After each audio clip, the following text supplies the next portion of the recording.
Bonjour à toutes, bonjour à tous et bienvenue dans l'école du futur. Au programme aujourd'hui, ce sont les rois de la bidouille ou des pirates, tiens, à l'abordage des systèmes de sécurité. Les hackers, en tout cas, hantent la mythologie numérique. C'est notre gros mot tech de la semaine à suivre. Amélia Matar a une idée derrière la tech, évidemment, comme tous les jours. Et Amélia, aujourd'hui avec toi, on va se poser des petites et des grandes questions pour une enfance heureuse. Et oui, je vais vous parler de la star de l'éducation positive et de son nouveau livre paru aux éditions Les Arènes. Catherine Guéguen, évidemment, qu'on embrasse par la même occasion. Notre question du jour, tiens, elle irait bien aussi à Catherine Guéguen.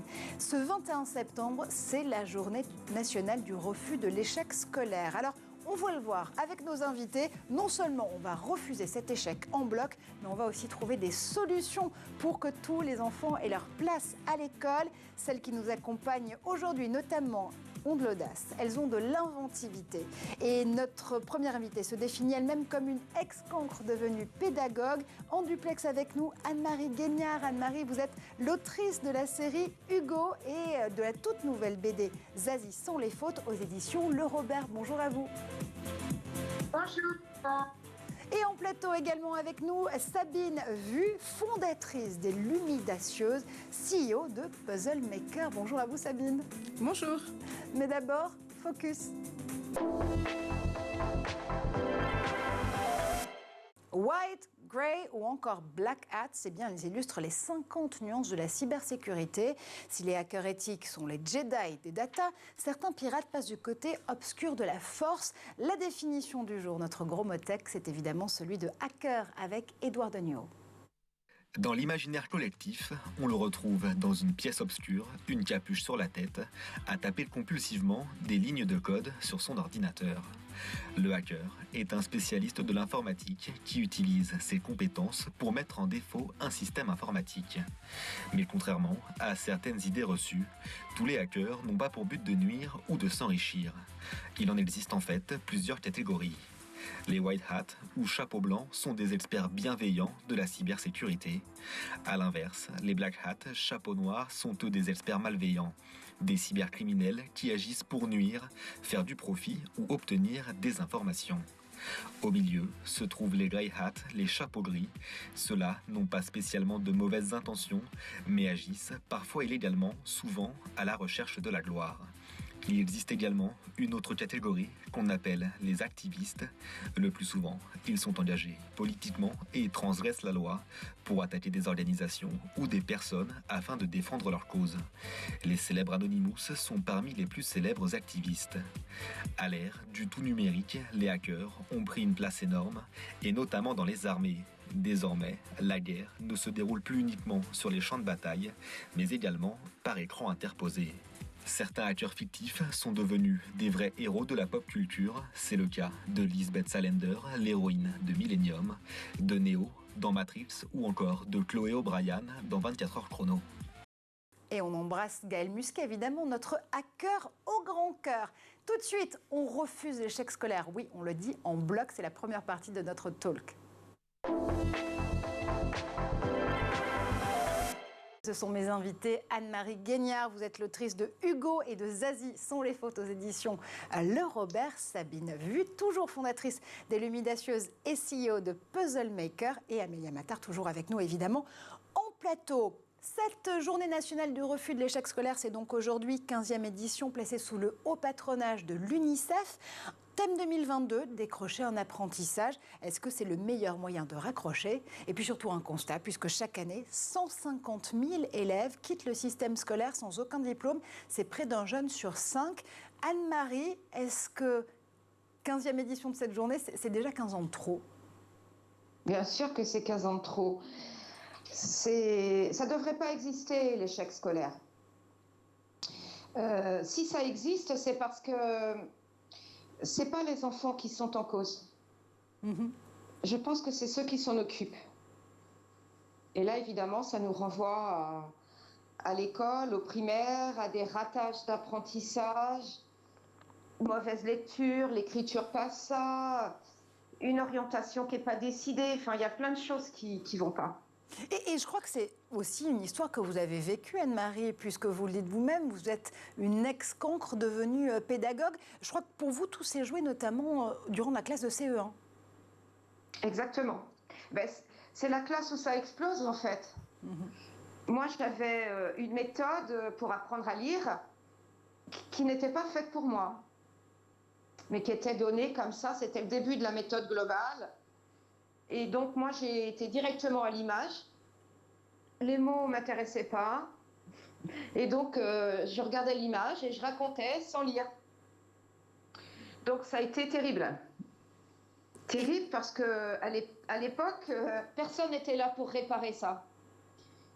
Donc, j'ai eu beaucoup d'orthophonie qui n'a pas résolu le problème, en fait, ce qui est le cas encore aujourd'hui, parce que tous les enfants que moi je vois passer sont systématiquement catalogués 10, j'ai envie de dire DYS, dyslexiques, dysorthographiques. Mais ça, c'est pas possible. Et ça, c'est une des causes principales de l'échec scolaire. Oui, c'est le fait de se dire que peut-être qu'on a aujourd'hui, maintenant qu'on reconnaît de façon plus pragmatique ces troubles 10, justement, la dyslexie, la dysorthographie, la dyscalculie, pour n'en citer que quelques-uns, c'est finalement assez simple, c'est ce que vous nous dites, Anne-Marie, de ranger les enfants derrière ce grand label des troubles 10, sans forcément faire du sur-mesure, aller voir jusqu'à quel point ils ont des besoins particuliers. C'est ça. C'est ça. Aujourd'hui, on médicalise l'échec scolaire. Alors ça, c'est la fin des haricots. Voilà. Donc là c'est perte de temps. Et alors, en fait, il y a des enfants qui sont dyslexiques, mais c'est un très faible pourcentage. Et puis, ils ont d'autres... Il n'y a pas qu'une histoire de lire et écrire. Un dyslexique, il est lent, ça se voit dans ses gestes, dans sa façon de s'exprimer. Aujourd'hui, on voudrait que tous les enfants qui ne savent pas bien lire et pas bien écrire soient 10. Mais non. Et moi, même s'ils étaient dyslexiques, j'arrive à les réparer. Avec un petit peu plus de temps. Mais voilà, enfin, je veux dire, il y a tout sur ce territoire pour que ça s'arrête. Alors, soit c'est... Alors, ça ne va pas être sympa ce que je vais dire, mais c'est pas grave. C'est pas grave. Depuis 18 ans, je me dis que les dés sont pipés. Voilà, et qu'on a les moyens de le faire et on ne le fait pas. Et pourquoi est-ce que ces dés sont pipés, si je reprends votre expression? C'est quoi? C'est un manque de bonne analyse pédagogique de la part de l'éducation nationale. C'est une façon aussi de se dire que peut-être parfois l'école aujourd'hui est faite pour des enfants dans la norme, alors qu'elle devrait essayer d'aller au-delà de cette norme-là. Bien sûr. Bien sûr, l'école, c'est l'école inclusive, elle doit prendre tout le monde. Mais moi, je pense vraiment que la formation des maîtres du premier degré devrait être vue de fond en comble. Il y a quelque chose qui ne va pas. Ils sont pas formés, nos instits, à des enfants qui annonnent, qui inversent. C'est un métier, en fait, ça, à part entière. Et donc, il faudrait des méthodes qui marchent pour tout le monde. Et elles existent. Et elles existent, et vous en avez notamment une, on va y revenir dans un instant, à cette méthode Anne-Marie Guignard, si j'ose dire. Mais d'abord, je voudrais entendre Sabine sur cette question, notamment parce que Sabine, oui, vous êtes la fondatrice de ce magazine et de cette initiative incroyable, L'Ubidacieuse, on va y revenir dans un instant. Mais vous êtes aussi la maman d'enfants avec des troubles 10. Ce que décrit Anne-Marie, vous le vivez, vous, tous les jours au quotidien ? Oui, effectivement. Donc, bonjour. Je suis ravie d'être avec vous aujourd'hui. Donc, effectivement, je suis la maman de deux petits garçons, un qui a 6 ans et l'autre qui en a 11. Et donc, ils rentrent au collège et le deuxième est en CE1. Et effectivement, on a des problèmes d'apprentissage depuis un certain moment. On va dire que pour l'aîné, on est en train de trouver comment l'accompagner, le réparer avec justement les livres d'Anne-Marie qui font partie aussi de de sa table de chevet, puisque c'est un enfant qui n'est pas dyslexique, puisqu'il aime lire. Il a un vrai plaisir à lire. Donc déjà, c'est une forme qui prouve qu'il ne l'est pas, en fait, parce que sinon, il n'aurait pas ce plaisir à lire. Et le deuxième, Benjamin, par contre, c'est plus compliqué. Il y a vraiment une autre syntaxe, une autre manière de s'exprimer, une autre manière de voir les choses. Et l'école, effectivement, ne le comprend pas. Alors, on a de la chance. Alors, on a tout fait avec mes enfants, du privé, du public, du très privé. Et je me rends compte qu'à chaque fois, c'est vraiment l'implication du personnel scolaire, en fait. Et la dernière maîtresse de Benjamin, donc en CP, qui est quand même une classe dure, a pris l'initiative dès le début de dire il y a beaucoup de choses que je ne comprends pas, je vais acheter des livres. Et je vais aller lire, je vais essayer de me renseigner. Et ça, c'est une démarche qu'on appelle personnelle, parce que ce n'est pas l'école qui va l'accompagner. Et je pense qu'aujourd'hui, c'est ce qu'on demande à nos enseignants, c'est d'aller chercher eux-mêmes des solutions, et pas via l'éducation nationale. Donc, moi, c'est là où je suis très, très frustrée, parce qu'on sent qu'il y a une démobilisation de certaines, parce que c'est à leurs frais d'aller acheter des livres, d'aller se renseigner, de se former. Et c'est dommage, avec des salaires aussi qui ne sont pas mirobolants, quoi. Et sur lesquels, justement, le ministère de l'Éducation nationale est en train notamment de plancher. On rend hommage d'ailleurs à ces enseignantes, à ces enseignants qui font les démarches, de se dire ok, là il y a peut-être un enfant qui a des besoins spécifiques, j'ai besoin d'en savoir plus, moi aussi, pour pouvoir adapter ma pédagogie, et j'y vais, je le fais. Peut-être que parfois, dites donc, ces enseignants et enseignantes, ils lisent un peu vos livres, Anne-Marie, parce que évidemment ce sont des succès incroyables en matière d'édition. Hugo, toute la série de Hugo qui a déjà conquis plus de 400 000 jeunes lecteurs, c'est 500 000 exemplaires vendus, c'est absolument incroyable. Des livres pour les 7-11 ans. Alors, il y a plein d'ouvrages. La première série, je crois, est celle sur laquelle vous êtes attaqué aux fautes d'orthographe, en se disant que ce n'est pas une fatalité. Hugo et la machine à remonter les mots. Hugo et les rois être et avoir. L'idée, c'est quoi? C'est de nous emmener dans un conte orthographique, de changer en fait notre point de vue, de se dire qu'on ne va pas apprendre des règles d'orthographe. On va parler de contes, on va s'amuser et là, on va apprendre. Oui, bien sûr. Bien sûr, le conte fait que l'enfant est dans autre chose. Ça, c'est la première chose.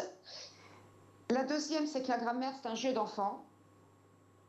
Il suffit de savoir poser la question, la bonne question à être ou avoir, et ça passe tout seul. Moi, je mets 14 heures à remettre un enfant sur les rails. C'est même 14 heures. C'est un temps record. C'est plus rapide que SpaceX. Oui, parce qu'en fait, un enfant, quand il écrit, moi, je lui dis, montre-moi où tu hésites. Et quand on voit bien, quand il écrit, que tout d'un coup, le crayon s'arrête. Et je lui dis, là, tu as raison. Démarrer, c'est avec 2 R. Mais il faut remonter le capital mot. Donc, démarrer, il y a 2 actions. Si la voiture est dans la rue, on la déverrouille. Et 2, je tourne la clé. Et en faisant, en dessinant, on remonte le capital mot. C'est-à-dire qu'on remet toute la grammaire. Oui. C'est vraiment là un jeu d'enfant. Et c'est le cas de le dire, ça veut dire qu'on remet du concret dans la façon dont on va s'approprier ces mots, dont on va les lire, dont on va les écrire. On va jouer avec, encore une fois. Oui, on joue, et puis moi, c'est les enfants qui m'ont apporté les réponses, en fait. Quand un gamin te dit, pronom personnel. Alors je lui dis, écoute, la rose est dans le jardin. Qui est-ce qui est dans le jardin? Il me répond la rose. Et je lui dis maintenant, la rose, elle est où dans la liste des je, tu, il, elle, nous, vous, il, elle? Il me dit, elle n'est pas là. Comment ça, elle n'est pas là, la rose? Et il me dit, non, c'est pas une personne. Est-ce que vous comprenez ce que je suis en train de dire? Oui, absolument. C'est aussi... C'est-à-dire que dans pronom, il a gardé le nom. Ouais. Pro, ça veut dire quoi? Et donc, cette grammaire, elle est à simplifier en urgence. On s'en fout que ce soit un COD ou un COI. Nous, on écrit sans faute. Donc c'est redonner là aussi, encore une fois, du concret en se disant, ok, le but c'est de pouvoir écrire, c'est de pouvoir éliminer autant que faire se peut ces fautes. C'est finalement pas forcément de remettre de la lourdeur dans le processus d'apprentissage, c'est bien ça. Mais c'est ça, et en fait, la chance que j'ai eue, c'est que le Robert accepte que je simplifie cette grammaire. Alors c'est vrai que quand on a posé la question quoi à avoir 50 fois et qu'on a notre réponse, ça c'est un COD. Mais on peut le dire qu'à la fin. Donc il faut tout revoir, de fond en comble. Donc si je comprends bien, la méthode Anne-Marie Guénard, c'est de tout revoir de fond en comble. Ok, mais c'est surtout, Anne-Marie, redonner confiance aux enfants avant tout. Au-delà même de la question de l'orthographe et de la grammaire. Mais ils ne veulent plus lâcher ça. Alors la difficulté, par exemple, que j'ai encore, c'est quand un enfant fait une dictée. Moi, je lui dis, fais des petits traits sous tes I et U. Et puis pose-toi les bonnes questions. Donc en fait, il fait des petites manipulations avec son crayon, et donc il rend une copie qui n'est pas très propre. Vous voyez ce que je veux dire? Donc on va jusque-là, c'est essayer de pointer avec son crayon plutôt que d'écrire, et il va faire la mécanique pour remonter jusqu'à la majuscule. Et qu'est-ce qui se passe? C'est qu'on enlève le sens de la phrase. Et du coup, on mot après mot. Et les dangers avec les et, les i et les u. J'ai mangé des fruits. Donc lui, il va dire qu'est-ce qu'il a mangé? C'est je. Il va mettre un petit crochet, un mur après manger. Il va marcher sur sa phrase. J'ai mangé quoi? Il saute. Des fruits, il emmène ses fruits. Laisse-le manger comme ça. File. Et voilà. C'est tout simple. C'est ce que j'allais dire. C'est simple. Il suffit de faire confiance aux enfants et de leur réapprendre à se faire confiance tout court. Mais moi, j'ai quand même j'ai vu 5 ministres de l'Éducation reçus en tête-à-tête. Tous adorent. J'ai souvenir de Jean-Michel Blanquer qui marchait sur mes phrases. Ok? Et il ne se passe rien. Donc moi, j'en ai marre. On le sent. On vous sent très en colère. Mais ce qui est normal aussi. Je suis le porte-parole de parents d'enfants malheureux. Et donc, c'est ça le décrochage scolaire. Et si vous voyez les mails que je reçois, encore un hier d'une maîtresse qui met un enfant en lecture, qui est en grande difficulté. Bon, elle ne le savait pas. Mais il a lu à haute voix. Et il a perdu ses cheveux dans la nuit qui a suivi. Et donc, il ne peut plus aller à l'école. Il est complètement bloqué. Et on a énormément d'enfants comme ça. Et moi, ça me rend triste. C'est-à-dire qu'il suffirait de rien, de former les inscrits, ça leur prend 2 jours de leur vie. Et c'est fini derrière. Donc vraiment... Alors, qu'est-ce qu'on attend ? Vous relancez cet appel pour une meilleure formation des enseignants et des enseignantes. On entend notamment l'exemple de cet enfant. J'imagine qu'il était tout simplement terrorisé, en fait, cet enfant, à l'idée de lire à haute voix. Mais moi, j'étais comme ça. Donc, il somatisait. Moi, je tremblais sur ma chaise en me disant, pourvu qu'on ne me demande pas de lire. Et j'ai 8 ans.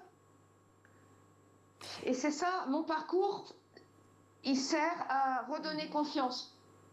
Ça marche pour tout le monde, même pour un léger handicap. Et on entend ce cri du cœur. Oui, donc c'est volontaire en fait. On entend ce cri du cœur à Anne-Marie.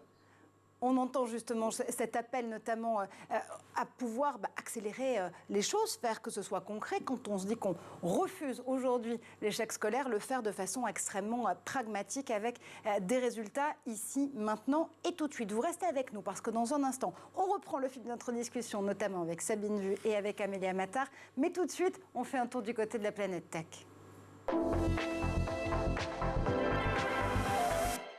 Et c'est le Zap avec Edouard Deniau.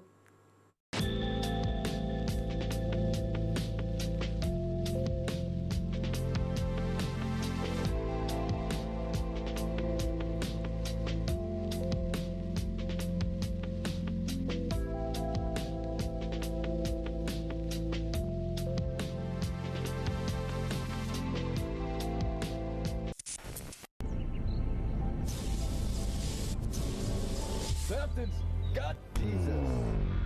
Dang happening. Jumping Jehoshaphat. We're out of this world. And not in the same chassis we left in. As curious as to where and when that fragment took us is how, son. You see, we're commandeering a person in this continuum, not unlike the way... 千万不要外逃，更不能使用电梯。摩尔在电，当下或坐下，尽量去绝身体，降低身体重心。我们不知道地震什么时候会来，但学好地震自救知识，可以更好地保护自己和他人。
Nous sommes de retour sur le plateau de l'École du Futur, toujours en compagnie de Sabine Vu, qui est la fondatrice des Lumidacieuses, un magazine qu'on va découvrir ensemble dans un instant, également CEO de Puzzle Maker. Bonjour Sabine.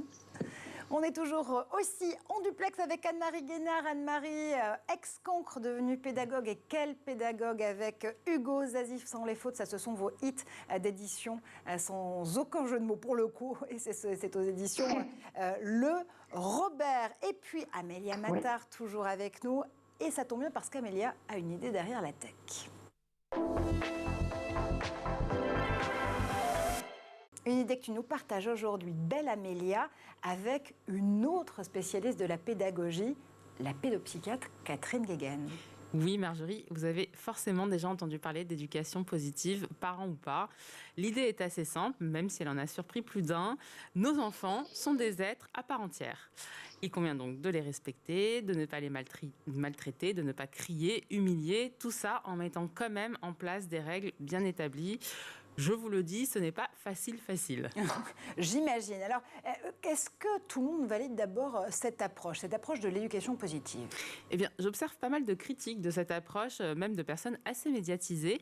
Et à mon avis, ces gens qui critiquent l'éducation positive, c'est parce qu'ils n'y arrivent pas trop. Et quand je les entends dire l'éducation positive, je n'y crois pas, j'ai l'impression de m'entendre, moi, en 5e, en cours de maths, et de dire les mathématiques, je n'y crois pas.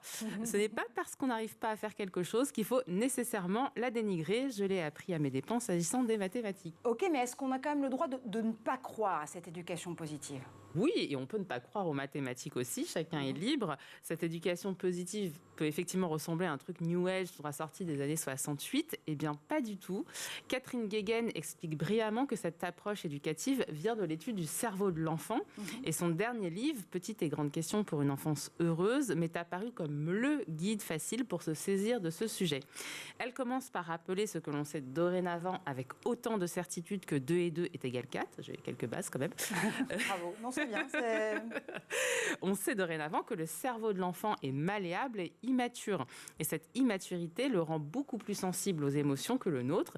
Les situations de stress, de rejet, d'humiliation entravent son bon développement. Et au contraire, les situations d'empathie, d'affection, d'encouragement participent à son bon développement. Alors, je me fais l'avocat du diable. Ça veut dire quoi? Qu'on va tout laisser faire aux enfants? Pas du tout. D'ailleurs, une des grandes questions du livre s'intitule « Être bienveillant, n'est-ce pas être laxiste ?» Eh bien non, l'enfant a besoin de règles, de cadres, de repères, mais ils peuvent être parfaitement exprimés, sans crise, sans menace.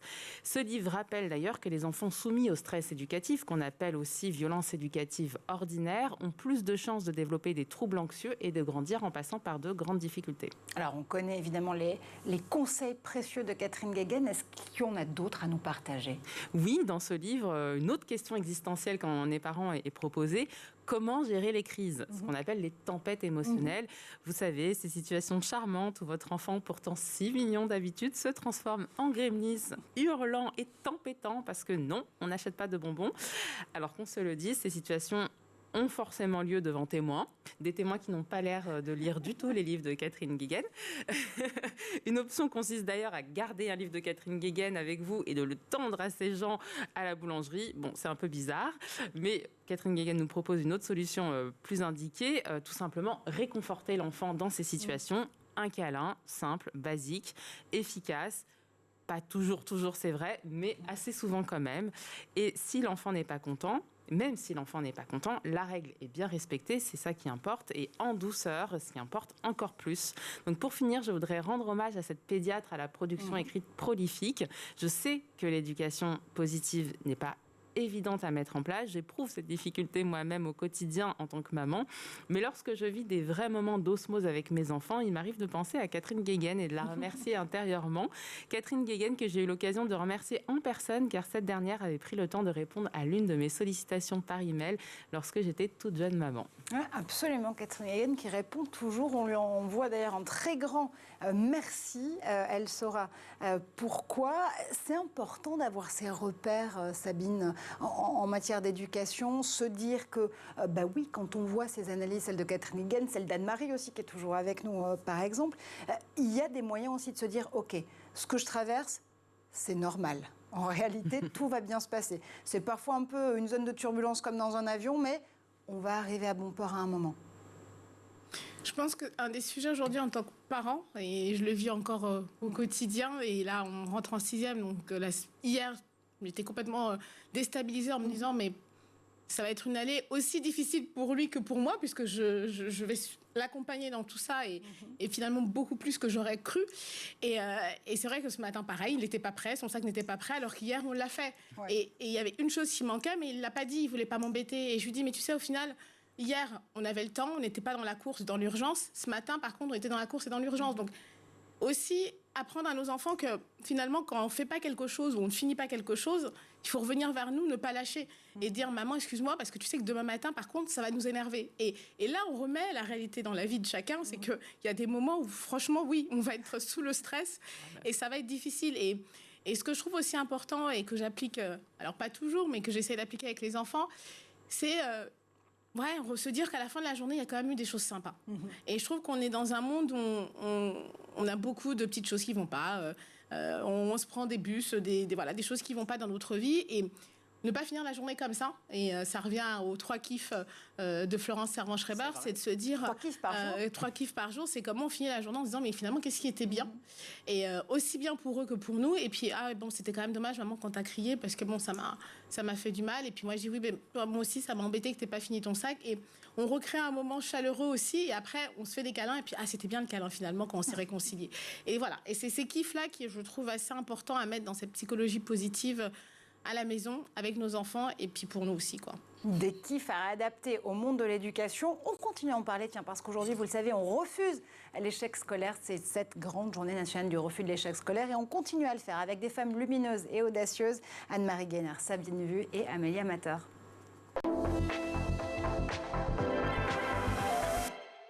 Et Anne-Marie, on entendait en première partie de cette émission votre véritable cri du cœur. J'ai pas d'autres mots parce que c'est vrai que ce que vous dénoncez ici, les constats que vous faites sur ce monde de l'éducation qui, pour vous, n'est pas suffisamment adapté à la façon dont les enseignants et enseignantes peuvent justement aller chercher des solutions pour des enfants qui ont parfois des besoins spécifiques, s'adapter, faire du sur-mesure.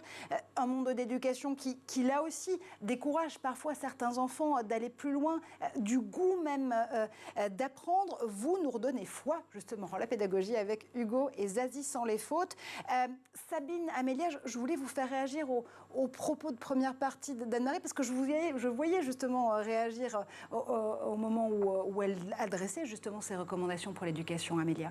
Oui, moi ce que j'ai trouvé saisissant et très juste, c'est que ces situations créent de grandes souffrances en fait pour certains enfants et que on est vraiment devant un constat dont il faut se saisir urgemment parce que chaque jour qui passe pour ces enfants, c'est une nouvelle souffrance et voilà, le décrochage scolaire, on le sait, se prend en charge très tôt. Autrement, on arrive à des situations vraiment bloquées. Donc oui, je partage cette urgence.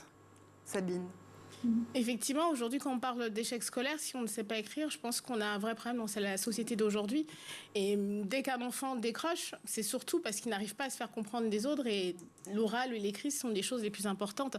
Donc, je pense que c'est vrai que c'est important de ne pas lâcher et justement de nous, parents, chercher des méthodes alternatives parce que malheureusement, on ne trouvera pas toujours tout dans le contexte dans lequel on est. Et donc là, je ne dénigre pas l'éducation nationale parce que, comme je dis, c'est propre à chaque enseignant et à chaque contexte. Mais c'est à nous d'aller chercher des solutions et puis de les proposer.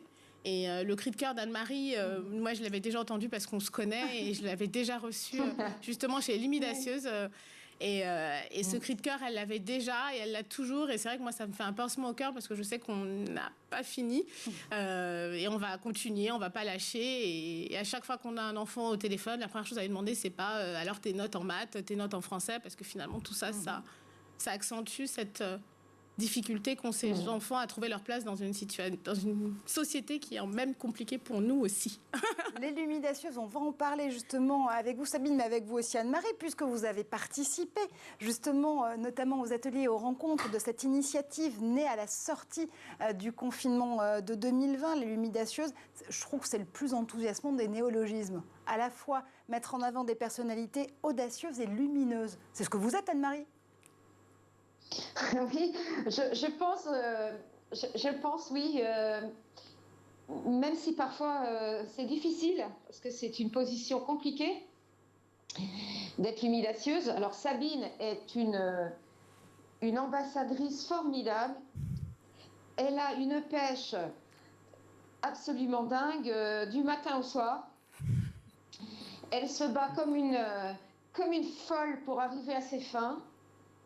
Elle est douée parce que même au niveau des levées de fonds, tout ça marche pas, c'est pas grave, elle continue.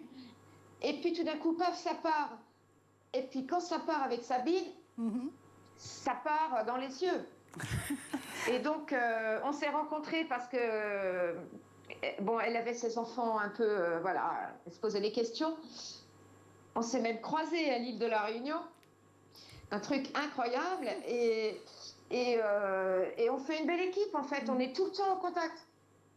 Et ça se voit. Dès qu'elle bouge, je like. Et ça se voit et ça se sent justement sur le plateau de l'école du futur, là, dites donc.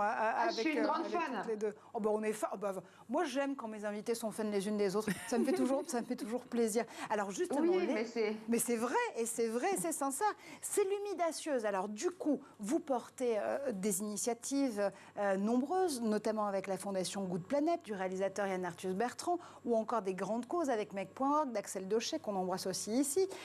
Et vous sortez en ce mois de septembre votre tout premier magazine papier.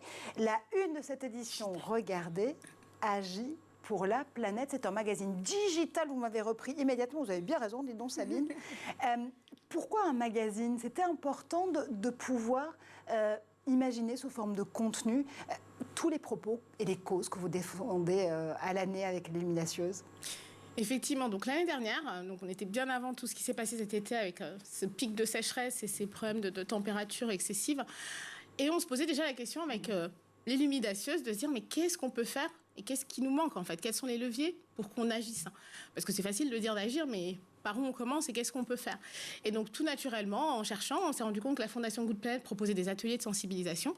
On s'est rapproché d'eux, ils nous ont dit ok, banco, et on a lancé donc un programme avec leurs ateliers en association pour faire venir une vingtaine de jeunes. Alors l'idée à chaque fois chez l'Illuminatio, c'est qu'on mélange. Donc c'est-à-dire qu'on a autant des jeunes filles que des jeunes femmes que des adultes. Parce que l'idée aussi, c'est de ne pas se dire que nous on sait tout et elles ne savent rien, et au contraire qu'on apprenne ensemble. Donc c'est vraiment pas un atelier où l'une va arriver en se disant je vais expliquer à l'autre. Non, au contraire, c'est vraiment dans le partage et la construction de la compréhension des enjeux qu'on fait. Malheureusement, l'année a été encore compliquée avec le Covid et donc on n'a pas eu autant d'inscrits. On a eu des désistements, on a eu des ateliers annulés, etc. Et il y a eu vraiment une démobilisation à un moment de tout le monde et je me suis dit c'est dommage de finir comme ça. Qu'est-ce qu'on fait ?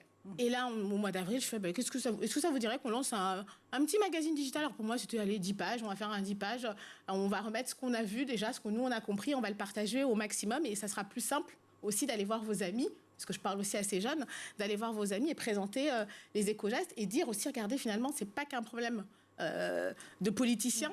Nous aussi, on s'empare du sujet, nous, les parents, on s'empare du sujet, nous, les enfants, on s'empare du sujet.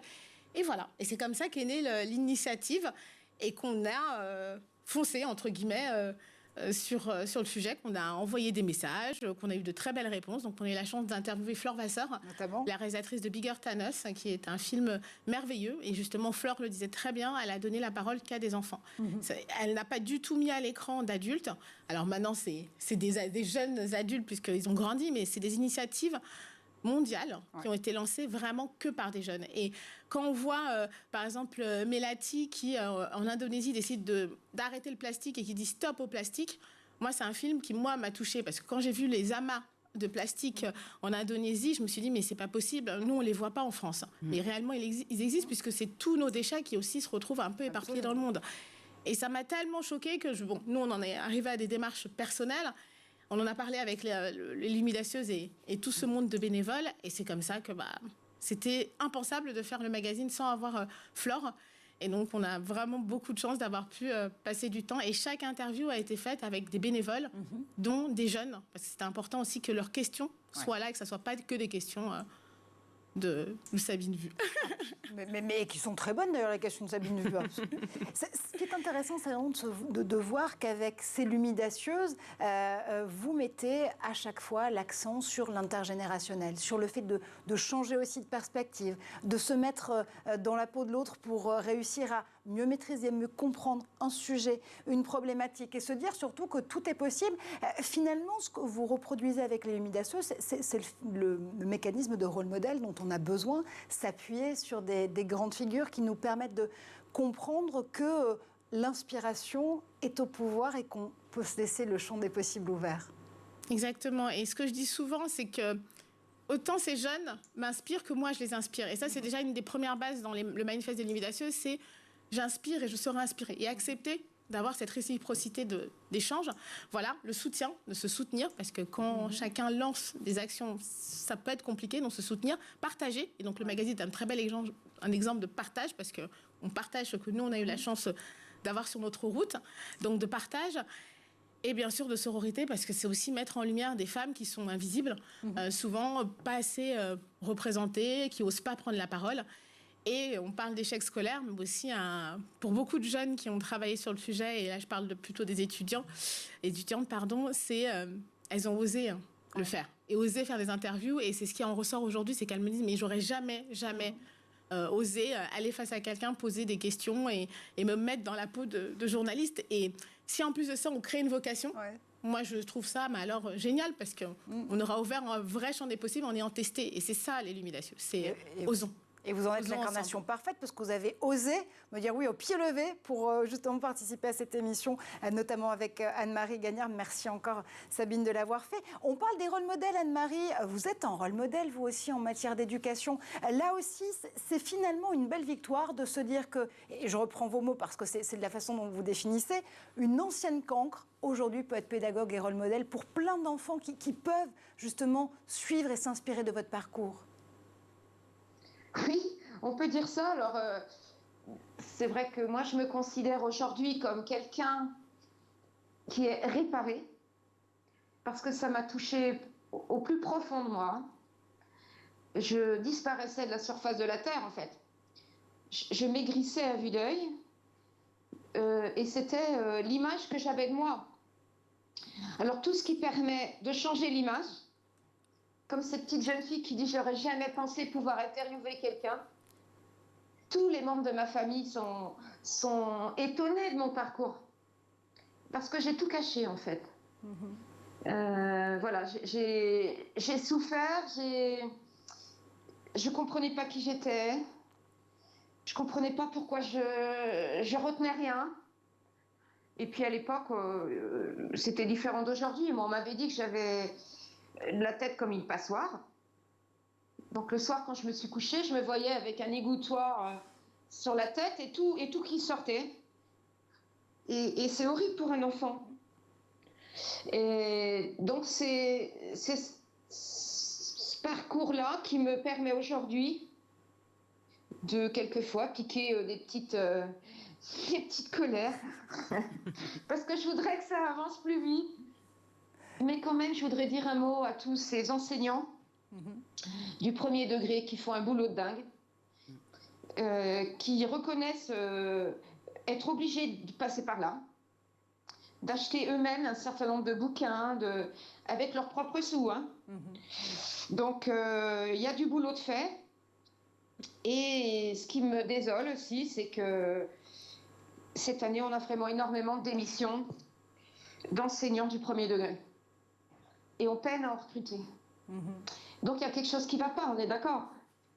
Oui, et c'est un constat qu'a lui-même fait le président de la République. Souvenez-vous, au tout début du mois, ou à la toute fin du mois d'août d'ailleurs, avec son grand discours à la Sorbonne, ce qu'il prenait, c'était une révolution culturelle pour l'éducation, avoir l'audace de changer de méthode. Et ça, c'est un mot qui vous va bien à toutes les deux, l'audace, Anne-Marie et Sabine, parce que c'est toute la proposition, notamment des luminatieuses. C'est ça qui nous manque, un peu d'audace dans l'éducation, Anne-Marie. Alors, moi, j'ai connu des enseignants qui ne manquaient pas d'audace, qui ont même appliqué mes méthodes en classe et qui se sont vus inspecter. Et là, ça a été la catastrophe. Ça veut tout dire. C'est-à-dire que l'académie, les inspecteurs d'académie leur ont demandé de changer de méthode ou se sont questionnés sur le fait d'apporter des méthodes externes? Ils leur ont dit qu'ils étaient hors course. Que c'était pas comme ça qu'il fallait faire. Et vous savez, ce jour-là, j'étais justement en interview et j'attendais derrière la porte de la classe de ce professeur d'école là, premier degré. Et quand je l'ai entendu dire « Aujourd'hui, les enfants, on va faire une dictée », et là, j'ai entendu des « hurrahs ». Et je me suis dit « Waouh ». Voilà, il avait appliqué la méthode et l'enfant était content d'écrire. Ça viendra, je suis patiente. Peut-être que quand j'aurai 80 ans, mes méthodes seront dans l'éducation nationale. C'est pas ce que je souhaite d'ailleurs pour l'instant. Ouais. Il faudrait que ça bouge autrement. Et ça va bouger, en tout cas ça bouge déjà ici en plateau dans l'école du futur avec les constats et les propositions et les solutions que vous faites ici. Anne-Marie Guénard, merci infiniment d'avoir été avec nous. Je rappelle ces nouveaux titres, notamment parce qu'il y a Hugo. Oui, il y a un tout nouveau chapitre d'Hugo ou édition d'Hugo. Hugo face aux écrans pour nous apprendre à mieux maîtriser justement cette consommation du numérique. Et puis votre nouvelle héroïne Zazie. Zazie, oui, mais sans les fautes. Et elle est extraordinaire, cette petite Zazie. Ah oui, ça c'est la petite fille que j'aurais voulu être. Ah oui? Mais oui, la Zazie. J'adore. Il y a toujours un peu des personnages en l'auteur ou en l'autrice, finalement. Vous le savez, Anne-Marie.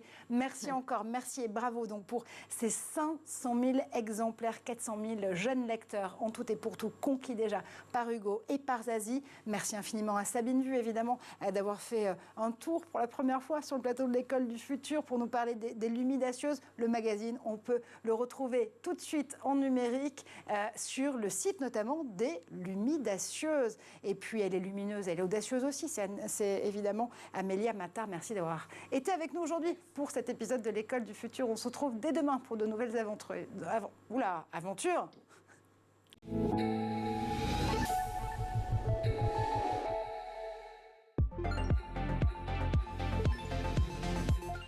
vous avez aidé à cofonder une école, l'autre école, elle porte très bien son nom, c'est une nouvelle pédagogie pour les 2-11 ans à Boulogne, une école lancée en 2018 pour préparer les enfants au monde de demain. Ça sonne comme la tagline, comme en l'occurrence d'une boîte et d'une start-up.